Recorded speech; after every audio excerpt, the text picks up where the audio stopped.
Welcome to রানুর বর্দির চ্যানেল। রানুর বর্দির চ্যানেলে আপনাদের সকলকে স্বাগত। তো দেখতে থাকুন রানুর বর্দির চ্যানেল। এখন আমি যাচ্ছি লক্ষ্মী ঠাকুরের বাজার করতে, মানে একটু ফল কিনতে। আজকে বাড়িতে লক্ষ্মী পুজো, তো সেই জন্য যাচ্ছি ফল কিনতে। শাশুড়ি হাজব্যান্ডকে বলেছিল কিনে দেওয়ার জন্য, হাজব্যান্ড ডিউটি বেরিয়ে গেছে। তো আমাকে ফোন করেছে যে তুমি একটু পারলে ফলটা একটু কিনে দাও আমাকে। তো ঠিক আছে, আছি যখন করতে হবে। আমি বললাম হ্যাঁ আমি যাচ্ছি, আমি কিনে দিচ্ছি। ওই জন্য সকাল সকাল ঘুম থেকে উঠে আমি এখন ফল কিনতে যাচ্ছি, আর আপনাদের সাথে গুড মর্নিংটা এখানেই হয়ে যাবে। সকাল সকাল কি ফল পাই, তো ভালো ফল আনবো, তাজা ফল, আর ঠাকুরকে দেব। আজকে বাড়িতে চৈত্র মাসের লক্ষ্মী পুজো, তো আমাদের এই পুজোটা হয়। তো ফলের দোকানে চলে এলাম। তো অনেক ফলই বিক্রি হয়ে গেছে, যেহেতু লক্ষ্মী পুজো আর কি, এটা চৈত্র মাসের লক্ষ্মী পুজো। আর আমাদের এই পুজোটা হয় আর কি, মানে আমার শ্বশুর বাড়িতে। এই যে এই কটা ফল নিয়েছি, সব ফলই একটা দুটো করে নিয়েছি, বেশি নিইনি কারণ পড়ে থাকে, নষ্ট হয় খুব। তো ফল আমার নেওয়া হয়ে গেছে, এবার বাজার দিয়ে বাড়ি যাবো। কেনা হয়ে গেছে, এবার আমি বাড়ি ঢুকছি। আর এই যে আমি ফল নিয়ে নিয়েছি, এটা লক্ষ্মী পুজোর ফল। তো চলে এলাম বাড়ি, ঠাকুর ঘরের দরজা খুলে এবার আমি ফলটা রেখে দিই, কারণ এরপর আমাকে সাজাতে হবে, ঠাকুর ঘর পরিষ্কার করতে হবে, ফল কাটতে হবে, অনেক কাজ শাশুড়িও করবে। এই যে আমাদের লক্ষ্মীর ঠাকুর, লক্ষ্মী মা বসে আছে উপরে, এই যে ঘরটা, এই যে হাঁড়িটা, এর মধ্যেই ধান আছে, কড়ি আছে, এটা খুব সুন্দরভাবে আমার শাশুড়ি সাজায়, আমি অত পারি না। তো এই যে আমি আলপনা দিচ্ছি, আলপনা দেওয়া হয়ে গেলে তারপরে ফল টল কাটা হবে, সব কিছু রাখা হবে। তো চলুন ঝটপট আলপনাটা দিয়ে নিই। তো আলপনা দিতে দিতেই আপনাদের সাথে কথা বলি। তো আজকে লক্ষ্মী পুজো, এটা আমাদের হয় ওদের মধ্যে, বর্ধমানের লোকদের মধ্যে এটা চৈত্র মাসের লক্ষ্মী পুজো। তো আমার খুব ভাল লাগে এই পুজোটা করতে, আর মজাও লাগে। অনেকেই আসে, কিন্তু আগে অনেক লোক আসতো, এখন আর আসে না। তো আলপনাটা আমার মোটামুটি দেওয়া হয়ে গেছে। দেখুন তো আলপনাটা কেমন হয়েছে। মোটামুটি এই ঘরটায় দিয়েছি, আশেপাশেও দিয়েছি দরজাতে, আর এই ঠাকুরের পায়ে, মানে সমস্ত ফটোর সামনে সামনেই একটু একটু করে পা এঁকে দিয়েছি। এই যে সব ফল কাটা হয়ে গেছে, এবার ফলগুলো আমি সব ঠাকুর দেবতার সামনে দিয়ে দিই। শাশুড়ি এক মনে দেখুন কি সুন্দর, মানে ধানগুলো জড়ো করছে। আর এই যে পিঁড়িটা, এখানেই মা বসবে। আর চলুন সব কিছু রেডি হয়ে গেল, এবার ঠাকুরমশাই আসলেই আমাদের পুজো স্টার্ট হয়ে যাবে। তো এই যে ফলের থালাগুলো সবাইকে দিয়ে দিই, সব ঠাকুরের সামনে সামনে দিয়ে দিই। যে কটা ঠাকুর আছে সবাইকে ফল আর জল, মানে এই থালা, প্রসাদের থালা এবং জল দিয়ে দিতে হয়। এটা আমাদের 12 মাসই পুজোটা হয়, আর সকাল সন্ধ্যে দুবার করে পুজো হয়। একবার আমার শাশুড়ি করে, একবার রানুর মা অর্থাৎ আমার পিসি শাশুড়ি করে, আমরাও আসি। তো এই যে মোটামুটি সবাইকে নিবেদন করা হয়ে গেল, এবার জলটা দিয়ে দেবো। তো এই থালাটা দিয়ে দিই, এটা বড় থালা, এটা মা লক্ষ্মীর আসনের সামনেই থাকবে। এটা ঠাকুরমশাই পুজো করবেন, তো ঠাকুরমশাই আসা বাকি। তো চলুন পাটা এখানে এঁকে নিই, এখানে পাটা আঁকিনি, সিঁড়ির সামনে পাটা এঁকে নিচ্ছি। লক্ষ্মীর পা আঁকতে আমার খুব ভালোই লাগে, আর বরাবর আমিই করেছি এটা, মানে এই আলপনা দেওয়াটা আমার দিতে খুব ভাল লাগে। তো যা পারি করি, আগডুম বাগডুম, আমি তো অত পারি না।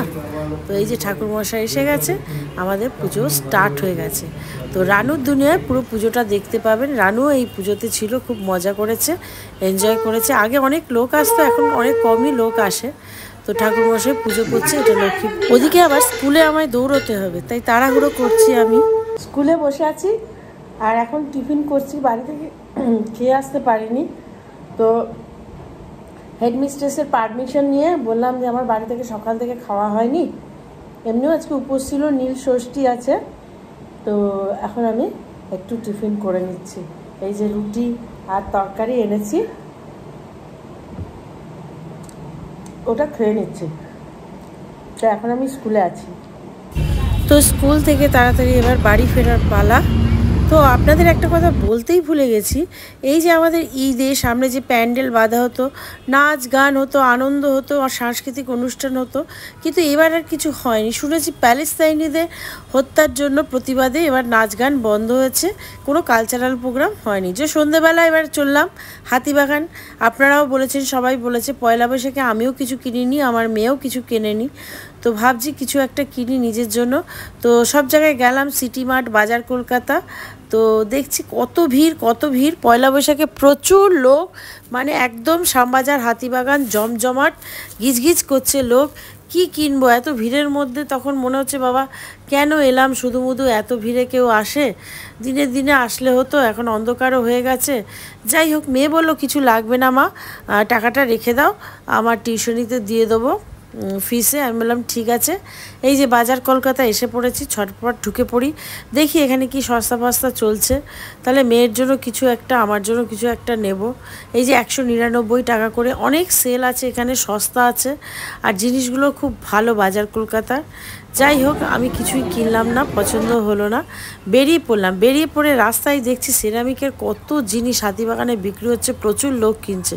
তো আমারও কয়েকটা রান্নাঘরের জিনিস কেনার ছিল, ঝটপট কিনে ফেললাম। এগুলো আমি বাড়িতে গিয়ে আপনাদের দেখাবো।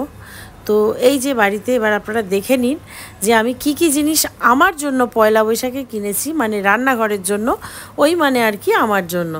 তো এগুলো কেনার ইচ্ছা ছিল, ভাবলাম কিনে নিই, বেশি লাগেনি, 500 টাকার মধ্যেই সব চুকে বুকে গেছে। এই ব্ল্যাক কালারের কাপ কিনেছি, আর এইটা দেখুন মশলা রাখার খুব সুন্দর বয়ামটা, এটা সিরামিকের বয়াম। এই আমার আরও দুটো বয়াম আছে, একটু বড়, এই দুটো ছোট। আমার খুব পছন্দ হয়েছে বয়ামগুলো, আপনারা জানাবেন কেমন হয়েছে বয়ামগুলো। তো এই যে সিরামিকের দুটো বাটিও নিচে, এতে সস টস দিতে পারবো লোকজন এলে। এই দুটো কাপ ব্ল্যাক কালারের আমার খুব পছন্দ হয়ে গেছে, নিয়ে নিলাম, বললো মাইক্রোওভেন প্রুফ। আর এটা তেল ঢালার জন্য একটা কৌটো দরকার ছিল, সর্ষের তেল বা সাদা তেল যদি ঢালি তাহলে এর মধ্যে রাখবো, এমনি তো বোতলে করে আমি দিই। তো এই জিনিসটা খুব ভালো লেগেছে, আপনাদের তো আছেই অবশ্যই।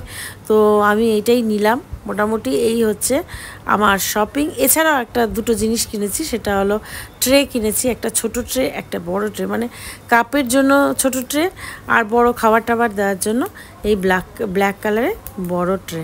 এই হচ্ছে মোটামুটি আমার পয়লা বৈশাখের বাজার, মানে রান্নাঘরের জিনিসই কিনে নিলাম। আর শাড়ি কোথায় যাই আর লাগবে কি, শুধু টাকা খরচা করলাম না, এইগুলোই কিনে নিলাম। এগুলো অনেক অনেক কাজের দেবে আমার। সন্ধেবেলায় গেছিলাম মায়ের কাছে, কারণ মায়ের কাছে আমি একদিন দুদিন ছাড়াই যাই, কখনো আবার দুপুরবেলা যাই। মায়ের অনেক বয়স হয়েছে, আপনারা দেখেছেন, তাছাড়া মায়ের শরীর ভালো থাকে না। আমি অবাক হয়ে গেলাম, দাদার ছেলে কী সুন্দর মাকে ধরে ধরে নিয়ে আসছে, ও খুব যত্ন করে আমার মায়ের। দেখুন কি সুন্দর চাদর দিয়ে, লাইটের চাদর দিয়ে আমাদের পাড়ায় লাইটিংটা করেছে। তো এখন অনেক রাত হয়ে গেছে, ব্লগটা এখন শেষ করতে চলেছি। যদি ভালো লাগে একটু লাইক, কমেন্ট, সাবস্ক্রাইব করে দেবেন।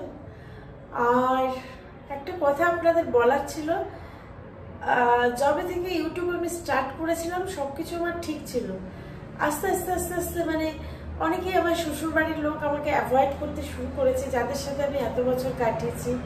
মানে সবসময় বলছে যে আমাকে ভিডিওতে নিও না, আমাকে ভিডিওতে নিও না। খারাপ লাগে, কিন্তু কি করব বলুন। হাজব্যান্ডকে যখন আমি বলেছিলাম আমার ভিডিওতে আসার জন্য, প্রথমে একবার দুবার আমি নিয়েওছিলাম জোর করে ভিডিওতে, আসতে চায় না, বলে না আমার অফিসে প্রবলেম হয়ে যাবে, এখানে প্রবলেম হয়ে যাবে, ওখানে। কি বলবো বলুন। তো আমি ঠিক আছে মেনে নিয়েছি, বুঝতে পারি আমি সব কিছুই। শাশুড়ি বলে আমার ভিডিওতে, তোমার ভিডিওতে আমার ছবি যেন না আসে। দেখো ঠিক আছে, সবাইকে বাদ দিয়ে ভিডিও করতে হয়, খারাপ লাগে, কিন্তু কি করব বলুন, এটাই জীবন, আর এটাই মেনে নিয়েছি। কিন্তু ইউটিউব করা আমি বন্ধ করব না, কারণ আপনাদের মতো এত ভালো ভালো মানে আমার শুভাকাঙ্ক্ষী বা যারা আমায় দেখেন, আমার ভিউজ করেন, তাদেরকে আমি কোনো মতেই ছাড়তে পারবো না। জীবনটা একাকী ছিল, তার মধ্যে আপনাদের পেয়েছি। আর এই ইউটিউব করার মতো একটা উন্মাদনা বা একটা সৃষ্টি আমার মধ্যে যে সৃষ্টির স্রষ্টাটা রয়েছে, তো আমি চেষ্টা করছি আরও এটাকে ভালোভাবে ইউটিউবটা করার, ছাড়ার তো কোনো প্রশ্নই নেই। আর ইউটিউব করার জন্য যারা যারা আমায় ছেড়ে চলে যাচ্ছে, মানে আমার শ্বশুর বাড়ির লোক, ওয়েলকাম, আমাকে ছেড়ে দাও।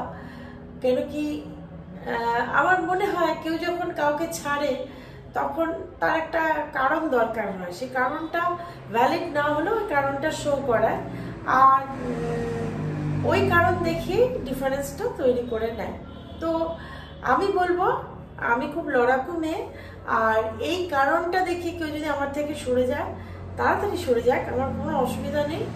আর খারাপ লাগে যখন যাদের সাথে আমি এতগুলো বছর কাটিয়েছি করেছি একটু ইউটিউব করার জন্য তারা আমার থেকে সরে যাচ্ছে। এমন কিছু আমি ইউটিউবে বলি না যে তাদের প্রবলেম হবে, আমি শুধু আমার কাজটুকু দেখাই, ডেইলি ব্লগ দেখাই, তাতেও সমস্যা। যাই হোক, তো এখানেই ফুল স্টপ নয়, কমা হতে পারে, সেমিকলন হতে পারে, কিন্তু ফুল স্টপ কখনই হবে না।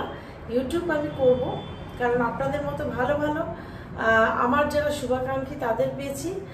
আর আমি দেখি অনেক দেশ থেকে আমায় দেখে, ইউটিউবের একটা জায়গা আছে যেখানে দেখা যায় কারা কারা কোন কোন দেশ দেখছে।